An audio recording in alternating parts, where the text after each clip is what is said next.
Hot hatches are great things, aren't they? They offer you exciting performance for a reasonable price. And here I've got three of the most exciting hot hatches currently on sale today. The Vauxhall Astra VXR, the Ford Focus ST and the Renaultsport Megane. I think I'm going to have some fun. Each car uses a 2-litre turbocharged petrol engine. However, their claimed performance figures do differ. The Ford has 247 brake horsepower and will do 0 to 62 miles an hour in 6.5 seconds. The Renault, on the other hand, has 262 brake horsepower and is half a second quicker to 62 miles an hour. The Vauxhall, though, is the most powerful, with 276 brake horsepower, and it can do 0 to 62 miles an hour in just 5.9 seconds, apparently. But what will happen if these cars meet at the traffic lights? Well, there's only one way to find out. Yes, it's time for the obligatory drag race. Needless to say, I've gone and given myself the Astra because it's the one with the most power. So in theory, I should win this race, but let's see what happens. I've got all the driver's aids off, so it's nice and fair. Let's get into first and let's go. Oh, come on! Come on, Vauxhall!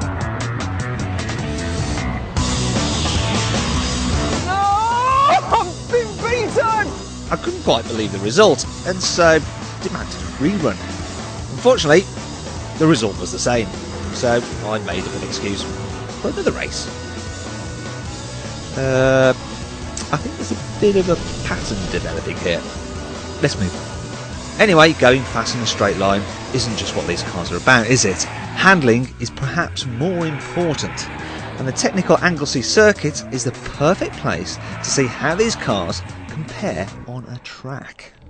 Driving the Focus on the circuit, it feels pretty loose and pretty playful, which means that if you want to chuck it around, it's well up for that, you can, and it's quite a lot of fun actually.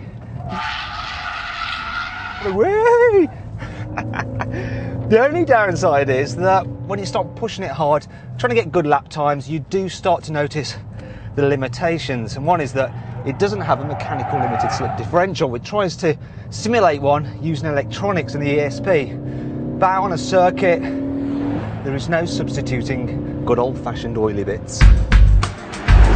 So what effect does this have on the Focus's lap time? I handed it over to Auto Express's racing driver Owen Mildenhall to find out. As expected, the car struggled at times for traction and as a result posted a mediocre lap time of 67.5 seconds. It probably didn't help that the brakes just weren't up to really hard track use. Oh dear, let's move on to the Renault, which doesn't have brakes, which can double as a barbecue. It has a Brembo setup, and in the case of this Cup model, that includes grooved discs for improved cooling. That's really handy when you're thrashing about on a track because it helps reduce brake fade. The car also gets a mechanical limited slip differential, and you notice that it's much better at putting its power down when you're exiting a corner than the Ford Focus.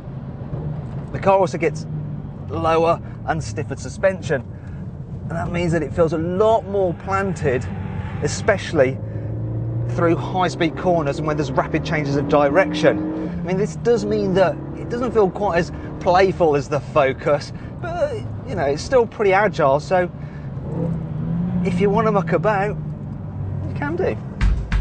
Really though, Renault has designed the Megane 265 Cup as a track day hero, so fast lap times are what it's all about. And with Owen at the wheel, it posted a 66.4 second lap, which is significantly faster than the Focus STs. The first thing you notice when you get into the Astra is that it somehow manages to find even more grip than the Megane.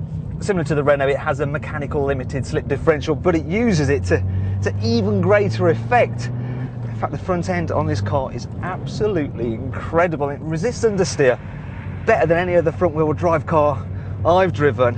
And if you do go into a corner a little bit too hard, rather than backing off the throttle to tighten the nose, you just plant your right foot and somehow the front end just scrambles its way around. It's an absolute beast, this thing. But how will it perform in the hands of our racing driver? Well, let's find out.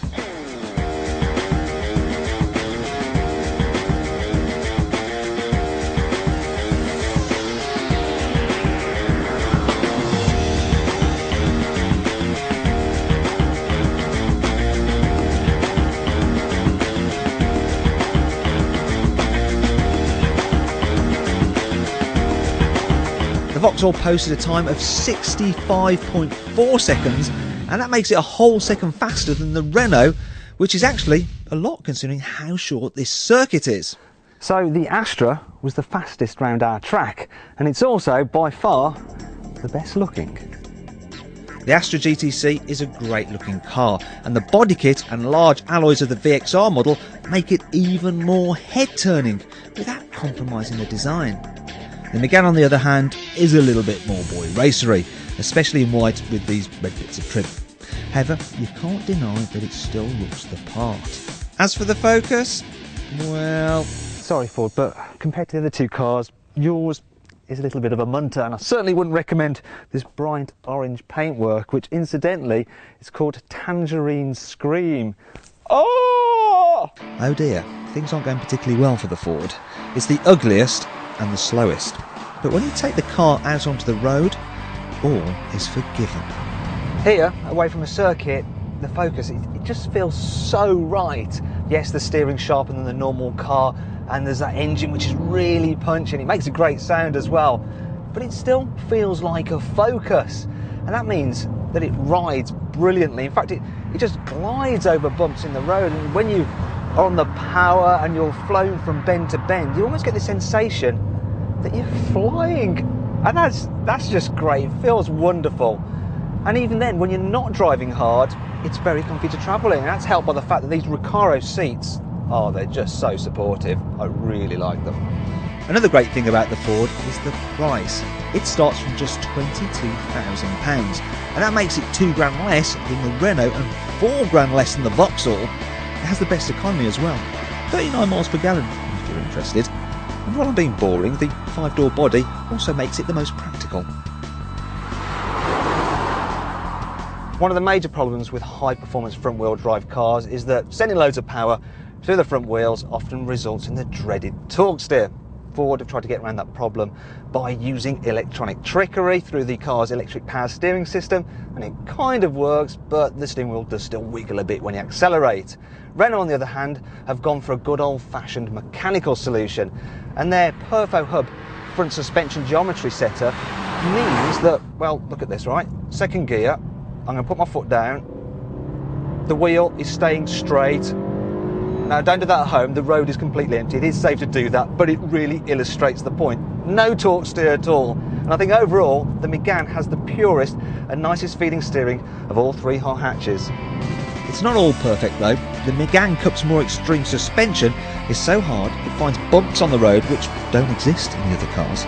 And although you can get a non-Cup model with a less focused setup, that's kind of missing the point of this car really.